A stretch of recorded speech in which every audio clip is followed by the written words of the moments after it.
Me llamo Andrea. Tengo 24 años y ahora mismo estoy en un tren hacia La Rioja con 2 maletas, la cabeza hecha un lío y una sensación aún más enredada de no saber qué quiero realmente. En Bilbao dejé cosas que no quiero recuperar. Un piso que ya no es mío, un exnovio con el que solo no discutíamos cuando callábamos, y un trabajo que se desvaneció tan de repente que ni siquiera tuve tiempo de enfadarme. Todo se vino abajo al mismo tiempo, como si alguien allá arriba hubiese pulsado el botón de reiniciar, y sin saber a dónde ir, le escribí a mi madre. No hizo muchas preguntas. Solo dijo, ven. Abra una habitación, llevaba más de un año sin verla en persona. Pero ella no estaría en casa, había salido por fin de viaje con su esposo, ese viaje tan esperado al norte, un poco de Francia, un poco del País Vasco, un poco de ese romanticismo que solo se permiten en julio. Cuando llegué a nuestra casa, me recibió Diego. Tiene 26. Es hijo del marido de mi madre, mi padrastro. La última vez que nos vimos fue hace 3 años, cuando aún celebrábamos juntos la Navidad. Desde entonces, ni un mensaje, ni un motivo, abrió la puerta tranquilo, sin palabras de más. No sonrió, pero en su mirada no había ni cansancio ni tensión. Solo observaba, evaluando. Ha madurado, eso es lo primero que se me vino a la mente. Ya no era el chico que discutía sobre música y usaba camisetas anchas. Sus rasgos eran más definidos, se había cambiado el corte de pelo, había crecido no solo por fuera, sino por dentro, y eso se sentía desde los primeros segundos.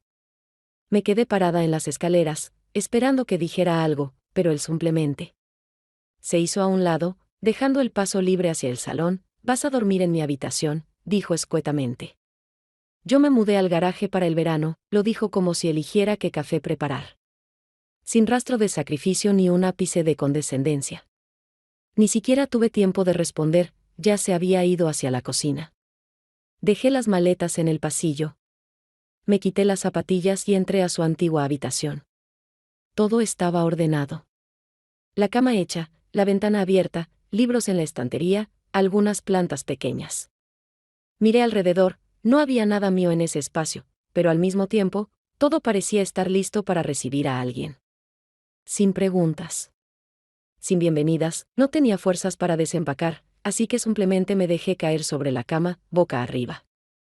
El techo era blanco inmaculado, como en un hospital. En la habitación había silencio, solo llegaba el sonido del césped recién cortado desde afuera, algún vecino, probablemente, poniendo orden en su jardín. Me quedé acostada, intentando no pensar en Bilbao ni en mi ex. Pero los pensamientos llegaban igual, uno tras otro, sin parar. Fui a la cocina ya al anochecer. Diego estaba sacando algo del horno. En el aire se mezclaban los olores del tomate y la albahaca. Puso 2 platos sin preguntar si tenía hambre. Actuaba como alguien que lleva tiempo viviendo solo y sabe que compartir techo no es excusa para complicarlo todo. Le dije, gracias, y comimos en silencio. Pero ese silencio no era incómodo. Era como un acuerdo tácito: tú tienes tus razones para estar aquí, y yo las mías. Más tarde, ya en la cama, repasaba en la cabeza cada detalle, cómo colocó los cubiertos, cómo no hizo ninguna pregunta, cómo llevaba en la muñeca izquierda un reloj nuevo que no recordaba de antes. Era otro Diego. Y yo, ya no era la misma Andrea que se fue a Bilbao con una maleta llena de planes ingenuos. No sabíamos quiénes éramos ahora el uno para el otro.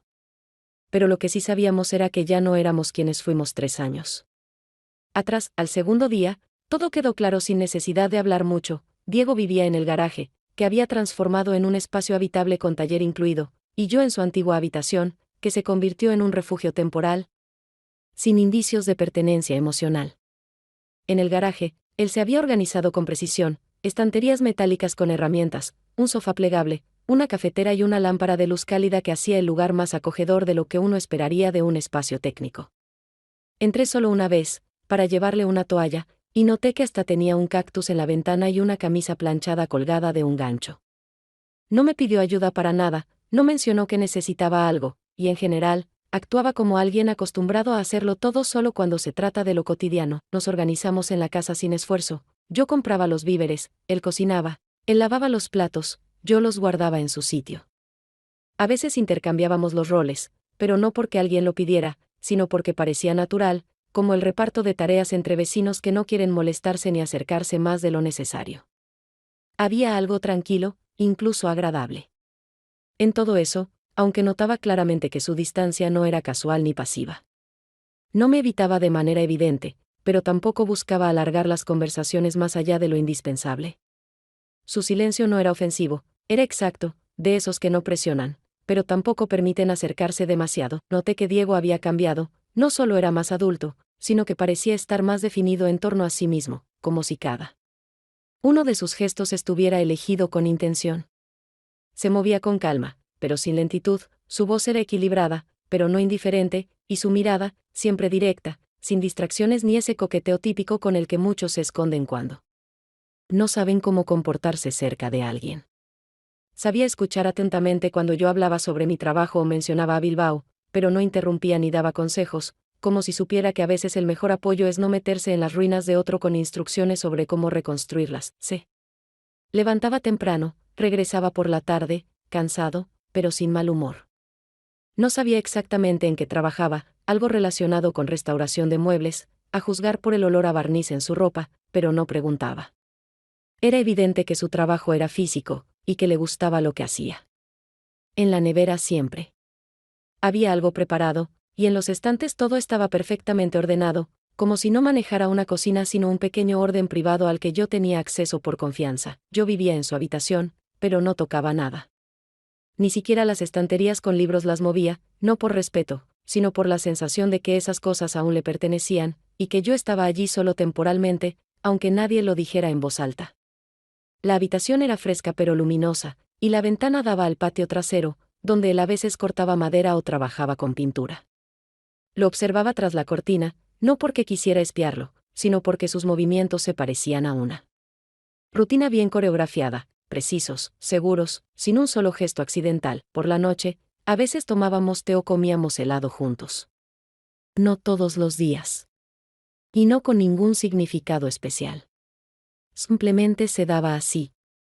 Me sorprendía a mí misma contando cuántas veces se reía en un día, por lo general no más de una o dos, y nunca por algo que yo hubiera dicho.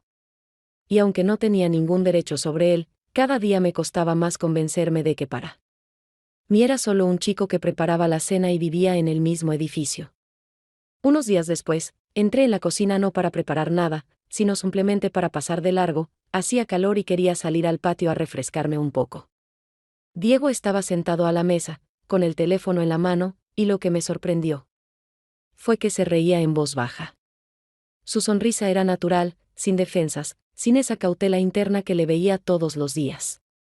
No quería espiar, pero al pasar junto a él, sin querer, alcancé a ver el nombre en la parte superior de la pantalla, Clara. No necesitaba que me explicaran quién era. Sabía quién era, y no porque él me lo hubiera contado, sino porque hace 3 años, la última vez que nos vimos en la cena de Navidad, Clara estaba con él. Después de eso, ruptura, traición, algo que, por lo que supe, lo golpeó tan fuerte que desapareció de nuestra familia por varios meses, sin responder. Ni siquiera a los mensajes de mi madre. Me detuve junto al fregadero, tomé un vaso, aunque no tenía sed, y pregunté sin mirarlo, ¿están hablando otra vez? Solo nos escribimos. Como amigos, respondió él, con un tono normal, sin cambiar de voz. Asentí, sin mirar en su dirección, pero por dentro sentí como algo se tensaba, como si acabara de descubrir algo sobre mí misma que no quería saber. No me dolía el hecho en sí de que hablaran, no tenía motivos para estar celosa, no tenía derecho a exigir nada, pero aún así sentí rechazo hacia ella, hacia su risa ligera. Esa noche, cuando salí al balcón, escuché su voz. Hablaba. Por teléfono, tranquilo, con pausas, seguro. La voz de una mujer del otro lado también se escuchaba claramente, ligera, relajada, ese tipo de voz que se usa cuando uno se siente a salvo. Era ella, Clara. Me quedé allí, con una toalla todavía tibia en la mano, sin entender por qué. No me iba, porque escuchaba, porque necesitaba saber que él se reía con ella no solo en los mensajes, sino también en voz. No sentía vergüenza, ni pena, sino algo extraño conmigo misma, como si me hubiera permitido imaginar algo, y ahora estuviera pagando por esa fantasía. Esa noche no podía dormir. La habitación estaba sofocante, pero no abrí la ventana, porque el sonido del balcón seguía en mis oídos. Giraba la almohada de un lado al otro, miraba el techo y trataba de entender qué era exactamente lo que me había dolido, que él se riera con ella o que no se riera conmigo.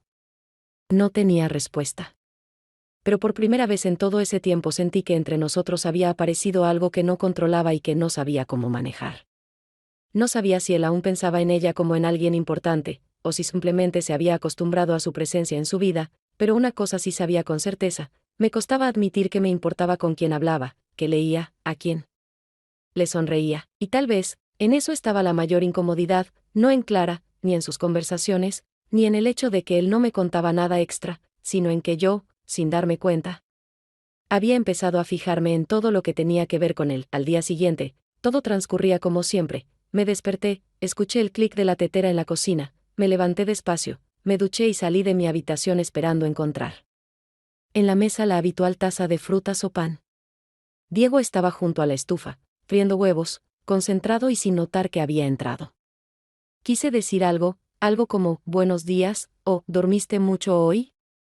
Pero en lugar de eso, de pronto, como si algo se hubiera roto dentro de mí, solté algo completamente distinto: «¿Eres amigo de quien te rompió?». No se giró de inmediato.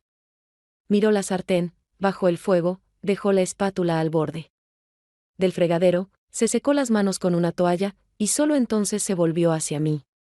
En su mirada no había sorpresa, solo una tensión muda, como si ya esperara decir algo no con palabras, sino simplemente estando allí, en silencio. «¿Y tú quién eres para preguntar?», dijo con tono sereno, sin desafío, pero con firmeza. «No», respondí, aunque mil opciones me daban vueltas en la cabeza. No era su novia, no era su amiga, no era una extraña, y al mismo tiempo, era todo eso. Bajé la vista a la mesa que acababa de limpiar y vi 2 platos. Estaba preparando el desayuno para ambos, aunque podría no haberlo hecho. Pero ese gesto no significaba nada si sus palabras al mismo tiempo cortaban de forma tan fría cualquier acercamiento. «Eso no es asunto tuyo», añadió tras una pausa, más calmado, pero aún más distante. Por alguna razón, esas palabras dolieron más que el hecho de que hablara con Clara. En ellas había algo que trazaba una línea entre nosotros. No en las acciones, sino en el mismo nivel del significado. Me fui de la cocina sin tomar el desayuno, sin mirarme al espejo, sin volver la cabeza. Las puertas entre nuestras habitaciones se cerraron como siempre, sin ruido, pero esta vez sentí que se habían convertido no solo en una separación de espacios, sino en un verdadero límite que nadie pensaba cruzar pronto. En mi habitación, me tumbé en la cama y por primera vez en días me permití ser débil no por fuera, sino por dentro. No lloré, no lo hago seguido, y menos estando sola, pero sentía un nudo en el pecho, como si hubiera algo que necesitaba decirse, admitirse, y no se podía porque ni siquiera entendía qué era exactamente lo que pasaba. No era rabia. No eran celos en el sentido clásico, era algo más, algo que no entraba en categorías conocidas. Pensaba, ¿por qué reacciono así? No tenía planes, no había construido ilusiones, no consideraba a Diego como alguien con quien podría pasar algo más. Simplemente vivíamos juntos, como si estuviéramos aprendiendo a existir en realidades paralelas. Pero aún así no podía negar lo evidente: me sentía fuera de lugar al escuchar su voz hablando con ella, al ver su nombre en su pantalla. Me dolía no ella, sino el modo en que él se le abría. Repasaba una y otra vez en mi cabeza nuestro breve diálogo en la cocina, como si buscara algo que pudiera arreglarse. Pero no encontraba nada. Él tenía razón, yo, formalmente, no era nadie para él. Y sin embargo, aquí estaba, a su lado, cada día. Compartíamos la mesa, el calor, los silencios, y eso ya era algo más que simple convivencia. Pero él no me había dado ni una señal de que eso tuviera algún significado para él. Solo una idea me rondaba la cabeza: estoy celosa. Pero, celosa. ¿De quién exactamente? De Clara, a quien alguna vez amó. O de esa parte de sí mismo que nunca me mostrará. Al día siguiente, llegó a casa mucho más tarde de lo habitual, y aunque no planeaba esperarlo, me encontraba en la cocina justo cuando oí el chirrido de la puerta.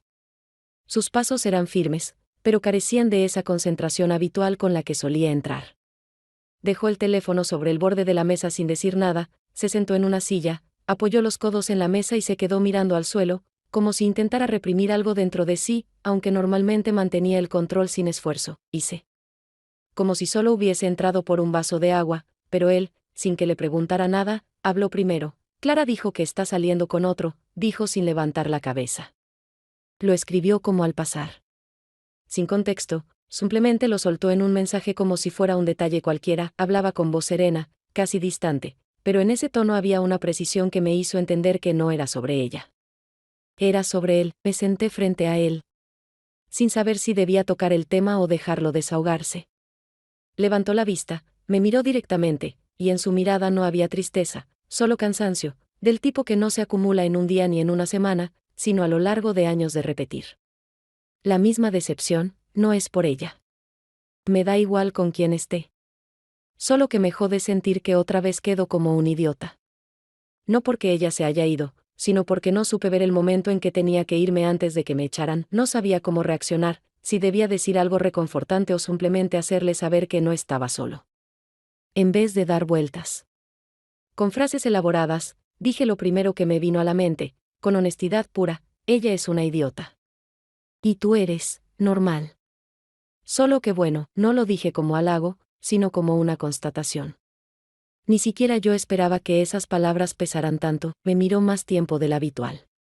Sin sonreír, sin intentar desviar la conversación. Su mirada era directa, y en ella había algo que no le había visto desde que llegué, apertura sin exigencia de comprensión, simplemente un hecho, aquí estamos, y estamos hablando de verdad. En ese instante todo pareció ralentizarse un poco, no de forma romántica ni idealizada, sino simplemente sincera. Como en esas situaciones donde no buscas palabras ni posiciones, solo reconoces que te importa. Me quedé sentada con él unos minutos más, sin decir nada, porque sentí que eso bastaba. A veces, la presencia significa más que cualquier consuelo verbal. Él seguía mirando su taza vacía, y yo observaba sus manos sobre la mesa, manos comunes, de trabajo, algo ásperas, pero curiosamente cargadas de más emoción que cualquier rostro. Después, cuando volví a mi habitación, no podía dormir, no porque estuviera preocupada por él, sino porque finalmente entendí por qué me costaba tanto estar cerca. No era solo que me interesara, no solo que fuera cercano, era peligroso, en esa forma en que lo importante ya no es quién eres tú para él, sino quién quieres ser tú misma, y por primera vez, me di cuenta de que hacía mucho había dejado de ver en Diego a aquel chico de las reuniones familiares. Este hombre frente a mí tenía su propia historia, su dolor, su silencio al que yo no tenía acceso, pero que, por alguna razón, deseaba tener. La siguiente noche cenamos tarde, casi a las 10, porque él se había quedado trabajando y yo había pasado horas en la habitación, hojeando el móvil sin propósito, fingiendo que leía algo, aunque mi atención solo alcanzaba para seguir las sombras en el suelo. Entró en silencio, dejó la mochila junto a la puerta y fue directo a la cocina, donde yo ya calentaba lo que había quedado del día anterior. No le pregunté cómo le había ido, no porque no me importara, sino porque no quería perturbar esa frágil estabilidad que se había instalado entre nosotros después de la última conversación. Cenamos los dos, bajo la luz de una lámpara de mesa que creaba una atmósfera casi íntima, no acogedora en el sentido clásico, sino más bien contenida. Después de cenar, empecé a lavar los platos sin esperar que él ofreciera ayuda, pero como siempre, se levantó, se secó las manos con una toalla y se acercó para secar los platos. Nuestros movimientos ya estaban coordinados, automáticos. No hablábamos, pero actuábamos en sincronía, como personas que han vivido bajo el mismo techo más tiempo del que las circunstancias permiten. En un momento, nuestras manos se tocaron, sin querer, pero ninguno de los dos interrumpió el gesto. Nos quedamos quietos, como si supiéramos que esa pausa no era accidental, y ninguno quería ser el primero en romperla. Escucha, dijo por fin, sin apartar la mano, tal vez no es el mejor momento, tal vez ni siquiera debería, pero, su voz sonaba baja, pero no dudosa.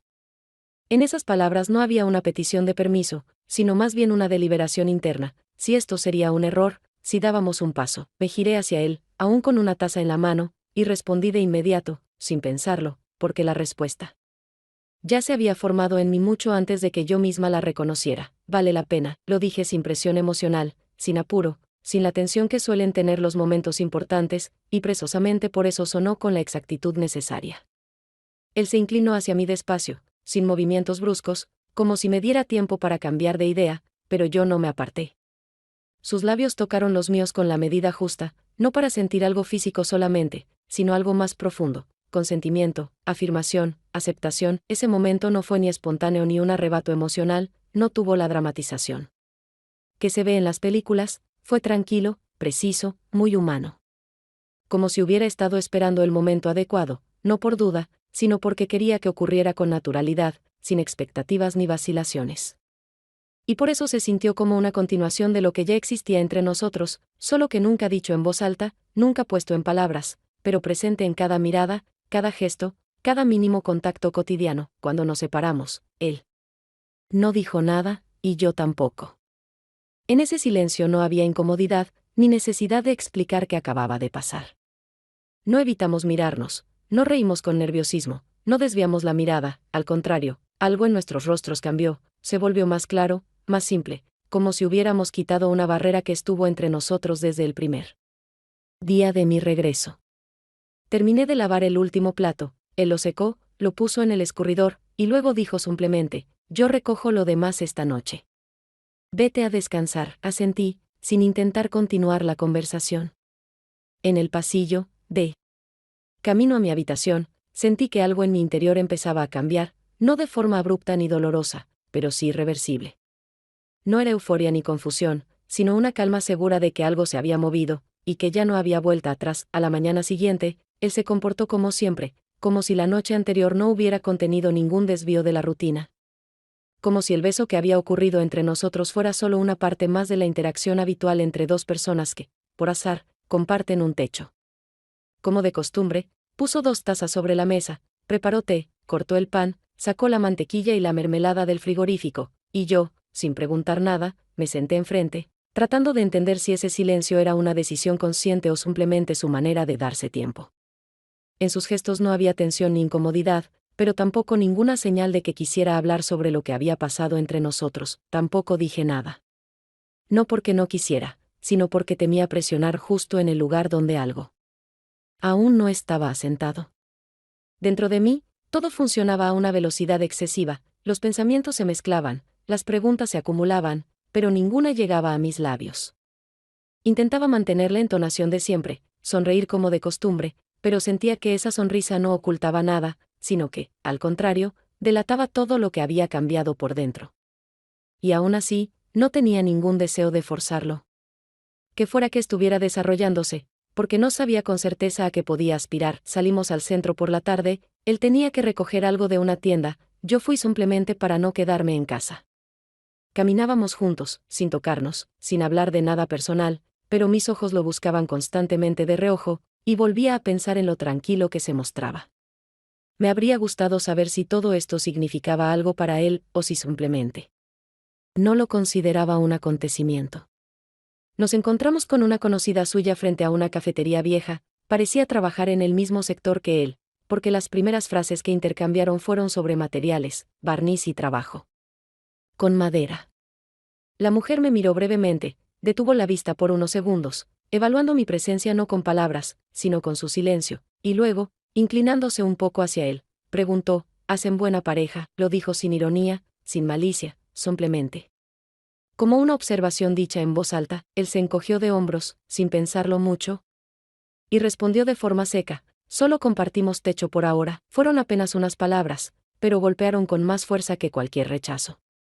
No reaccioné en el momento, no mostré sorpresa, pero durante todo el trayecto de vuelta no dije ni una frase más. Él comentó un par de veces cosas sobre el clima, la carretera, un pedido, pero yo contestaba con monosílabos, neutral, sin volver la cabeza hacia él. No fue un silencio demostrativo, simplemente no podía hablar sin que se me notara lo que sentía. No eran celos, no me consideraba su pareja. Pero sí era una herida, silenciosa, difusa, una de esas que no siempre se entienden racionalmente, pero que ya palpitan bajo la piel. Cuando volvimos a casa, me fui directamente a mi habitación, sin dar explicaciones. No necesitaba montar una escena, exigir aclaraciones ni jugar a adivinar, solo quería silencio, un espacio donde pudiera entender si lo que había pasado entre nosotros fue real, o si yo misma le di un sentido que no tenía. La habitación estaba sofocante, pero no abrí la ventana. Necesitaba aislarme de él no solo físicamente, sino emocionalmente, al menos por una noche, para no perder la capacidad de pensar. Esa misma noche, cuando ya era la segunda vez que pasaba por la cocina fingiendo buscar algo en los armarios, aunque en realidad no podía quedarme quieta en mi habitación, me detuve, me di la vuelta hacia él y por primera vez en todo el día lo miré directamente a los ojos. Él estaba ordenando una estantería, limpiando una mancha de una tabla de cortar, concentrado y en silencio, como si no tuviera ni un solo motivo para darse cuenta de que el día entre nosotros había estado lleno de tensión. No aguanté más. Respiré hondo, más profundo de lo habitual, y hablé con una calma que podría confundirse con frialdad si no se entendía el contexto. No minimices lo que pasó, al menos no delante de mí. Él detuvo el movimiento, pero no se giró. De inmediato, solo se secó las manos con el paño de cocina y finalmente se volvió hacia mí, mirándome con esa atención que tienen las personas que ya saben que la respuesta no será sencilla. ¿Y qué pasó? Tal vez, si lo hubiese dicho con ironía o con su habitual tono distante, yo habría guardado silencio y me habría ido. Pero en su voz no había ligereza, sino más bien una forma de protegerse. Sus palabras eran claras, pero no duras, como si él mismo no supiera cuánto podía doler su respuesta. Tal vez sea tonta, contesté sin dudar, pero yo no beso, porque sí, lo dije sin emociones desbordadas, sin esperanza, como un hecho, como una línea que no quería, pero debía marcar. Él se sentó despacio en una silla, apoyó el codo en la mesa y se pasó la mano por el cabello, como buscando las palabras justas antes de hablar. No quería herirte, dijo sin levantar la vista. Es solo que no sé cómo se supone que debe ser esto. Esa frase la recibí como un desafío.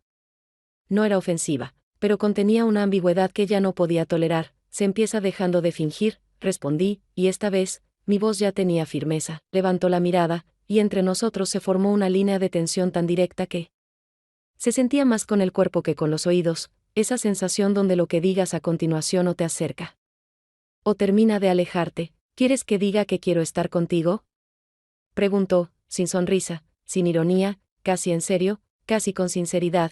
Quiero que dejes de esconderte, dije de inmediato, sin dejarle espacio para retroceder. Esa frase quedó suspendida en el aire como una sombra pesada, porque los dos sabíamos que detrás de ella había más que solo palabras. Era uno de esos momentos en los que o se pacta una verdad o se toma distancia, porque ya no es posible seguir construyendo nada sobre lo que no se dice. Él no respondió al instante, solo me miró en silencio, como si estuviera resolviendo algo muy importante dentro de sí, algo que no se puede decir sin estar completamente seguro. Entre nosotros no había distancia física, pero el espacio seguía cargado de cosas que o se rompen o se aceptan. Yo me quedé ahí, sin moverme, esperando si habría un paso, una señal que dijera en qué dirección íbamos. Pero él no se levantó, y yo, sin soportarlo más, simplemente me di la vuelta y salí. Esta vez no cerré la puerta con fuerza, no dejé ninguna huella emocional, solo me fui, porque sentí que ninguna palabra ahora cambiaría nada si él mismo no decidía hacerlo. Unos días después, justo cuando empezaba a pensar que ese extraño equilibrio entre la tensión y lo no dicho se quedaría sin resolución, mi madre regresó antes de lo previsto. Llamó por la mañana, dijo que habían cambiado la ruta y decidido no quedarse más tiempo en Francia por unos problemas con la reserva del hotel. Y aunque hice como si no me afectara, en el fondo supe, este era el final de esa etapa en la que Diego y yo habíamos vivido bajo el mismo techo como si fuera un pequeño mundo aparte. No sabía que habría cambiado si ella hubiese llegado una semana después, pero esa presencia repentina de una figura adulta en una casa donde todo se sostenía en cosas que no se decían, inevitablemente iba a romper algo. Entró con la maleta. Se quitó los zapatos de inmediato, echó un vistazo a todo, la cocina, el salón, el pasillo, y como siempre, analizó rápidamente, notó que no había platos sucios en el fregadero, que las habitaciones estaban ordenadas, y ni siquiera preguntó cómo estaba, porque estaba más ocupada en revisar el territorio, que para ella era más que una casa. Pero luego entró en la cocina, nos vio a Diego y a mí tomando café juntos, yo con su camiseta grande, una que él había dejado en el respaldo de la silla y que yo me puse por la mañana, sin pensar que eso podía significar algo. Su mirada se detuvo en mí apenas un segundo, y en ella no hubo sorpresa ni molestia, solo un leve cambio en la expresión, el tipo de gesto que solo percibes cuando conoces muy bien a una persona. Por la noche me llamó a la cocina, después de que cenamos. Y Diego se fue al garaje. Se sentó frente a mí, puso las manos sobre la mesa, no me miró directamente, sino un poco hacia un lado, como si quisiera decir algo sin obligarme a reaccionar de forma emocional. No me voy a meter, comenzó lentamente, como si pesara cada palabra. Eres adulta, y él también. No soy de las que dan sermones, lo sabes. Solo quiero que recuerdes, las historias de verano no siempre sobreviven al otoño. No lo dijo como una crítica, ni como una advertencia, más bien como un recordatorio. De que el tiempo cambia las cosas, y lo que parece natural ahora, puede no resistir lo que inevitablemente vendrá. No respondí de inmediato, porque no sabía qué decir. No sentía vergüenza, no me dolió, ella no juzgaba, no presionaba, simplemente reconocía que algo había pasado entre Diego y yo. Pero sus palabras se quedaron conmigo, y no podía ignorarlas. Cuando luego quedamos él y yo solos en el patio. Mientras regaba las plantas, me acerqué, me detuve a su lado y le pregunté directamente, sin rodeos, porque ya no era momento de callar: ¿tú crees que esto es solo una historia de verano? Dejó la manguera en el suelo, se pasó los dedos por el cabello aún húmedo tras la ducha, y por un momento no dijo nada. Lo miré y esperé, sin intentar añadir nada más, porque entendí que esta vez debía ser él quien hablara. Finalmente. Levantó la vista, me miró concentrado, y su respuesta fue distinta a lo que yo esperaba, pero precisamente por eso se sintió verdadera. No le pongo nombre a las historias antes de vivirlas. Solo, las vivo. Sus palabras eran simples, sin adornos, pero no contenían ni indiferencia ni miedo. No prometía, no se alejaba, no evitaba, solo reconocía que lo que había entre nosotros merecía ser vivido, más allá de cuánto tiempo durara. No sonreí, no comenté nada, solo asentí, porque esta vez, no hacía falta decir más. Una semana después, la propuesta de volver a Bilbao llegó de forma inesperada. Una excompañera me escribió para contarme que se había abierto una vacante en el departamento y preguntó si yo seguía en la ciudad.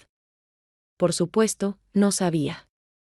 Que ya hacía semanas que no estaba en Bilbao, que había estado viviendo en una habitación que no era mía, en una casa que ya no se sentía provisional.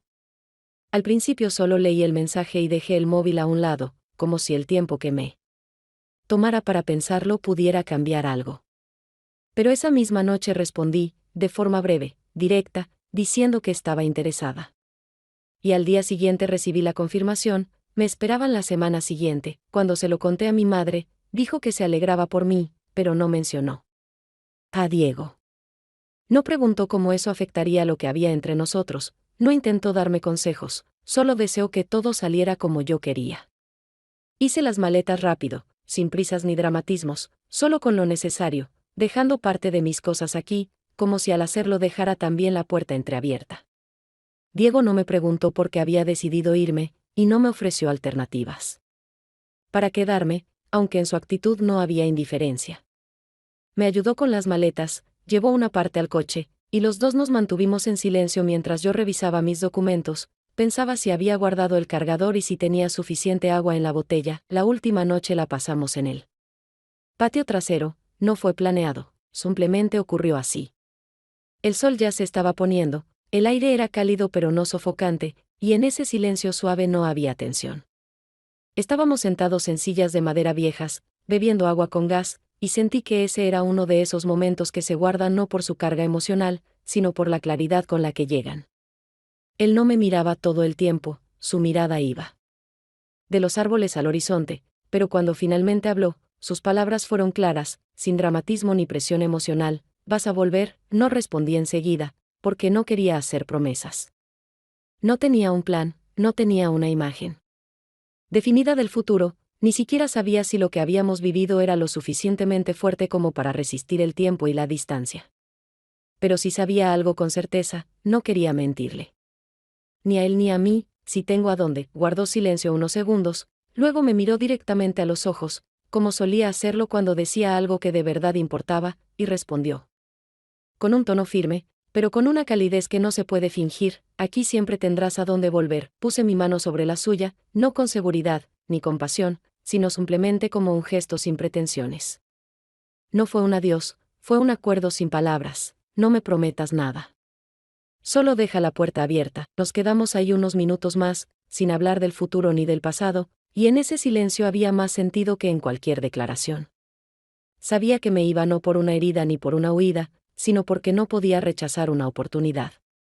Y él, al parecer, lo entendía. A la mañana siguiente me fui.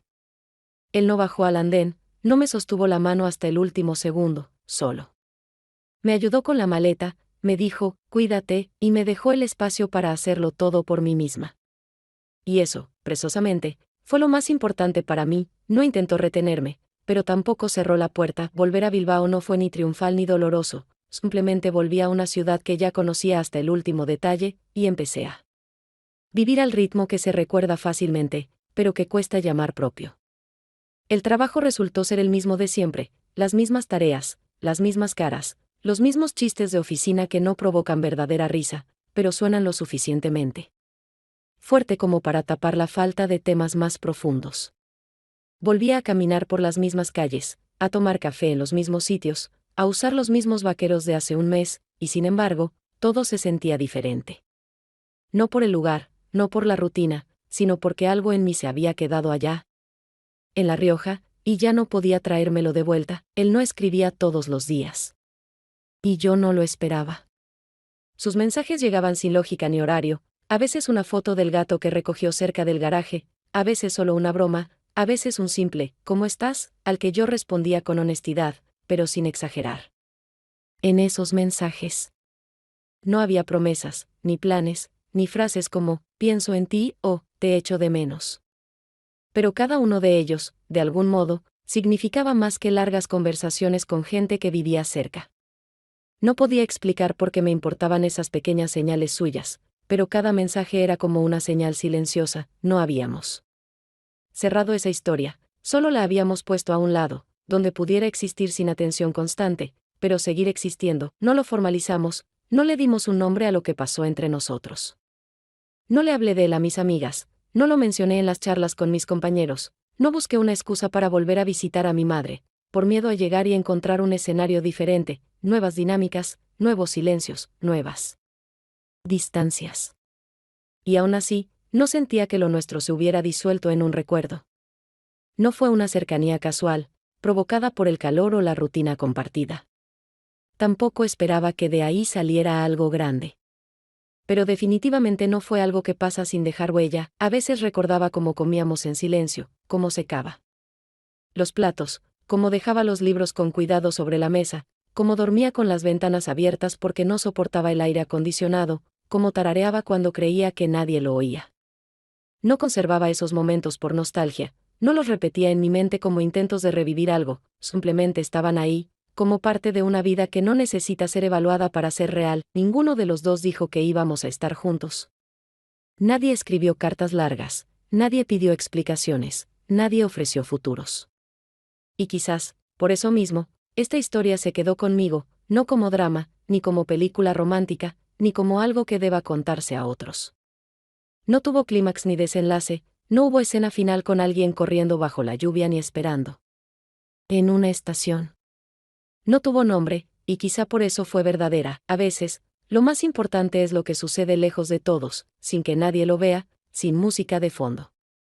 A veces, la historia que nadie publica, nadie comenta, nadie reconoce. Es la única que realmente fue.